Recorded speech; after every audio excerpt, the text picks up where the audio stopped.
Joly relived the moments he spent as a dark tourist while he was gathering material for one of his legendary travel books, and told of his terror after an encounter in the Congo with an armed and aggressive local. He had been monster hunting in the Central African country, in search of the mythical Mkelembembe creature, but ultimately had a much more frightening experience in real life. "I nearly died 5 times and ended up attacked with a machete," he exclaimed of his exploits in his new interview with Express.co.uk. He had designs on visiting the lake that the monster was meant to inhabit, but ended up enduring a real-life monstrous encounter of his own. The village elder tasked with taking him to the lake had first demanded a large sum of money that Dom couldn't pay, and then taken a sudden dislike to him, leading to a close encounter with a machete. Fortunately, he managed to escape after the villager was tied to a tree, fleeing in a canoe at dawn before matters escalated even further. This was just one of many shocking encounters he has endured over his career as a travel writer, during which time he visited more than 100 countries. Dom, who is also renowned as a comic, has even visited the radioactive Chernobyl exclusion zone.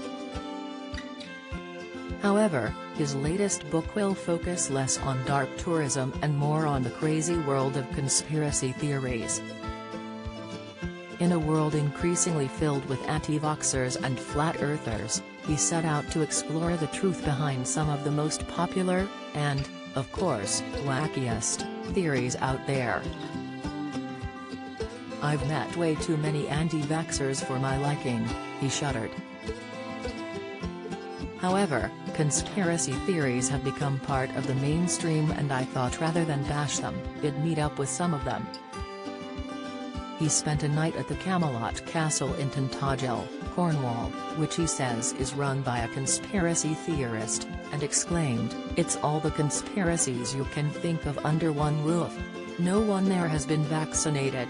The star added, "I also went to Finland to see conspiracy theories that the plane of Finland doesn't really exist, and went to Fogu Island, Newfoundland, to meet a flat-earther." His new book is due out in November 2023, and will be accompanied by a tour to promote it, called Wake Up, Sheeples. Followers can imagine that, in the far-flung danger spots he has often found himself in, having the option to reach someone on the phone would be of crucial importance to him. However, he went without his trusty device altogether for an entire weekend for a campaign in conjunction with Tesco Mobile. "I've linked up with the Trussell Trust to raise awareness about the importance of digital connectivity," he told us. Referencing the cost of living crisis, he continued, "Some people don't have the income to connect and go online." Tesco Mobile did some research showing that for some people, if they didn't have their phone, they'd hardly communicate with anyone at all. "It made me realize how much of our lives are centered around this small thing in our hands that we carry around. It's more and more impossible in society to function without one."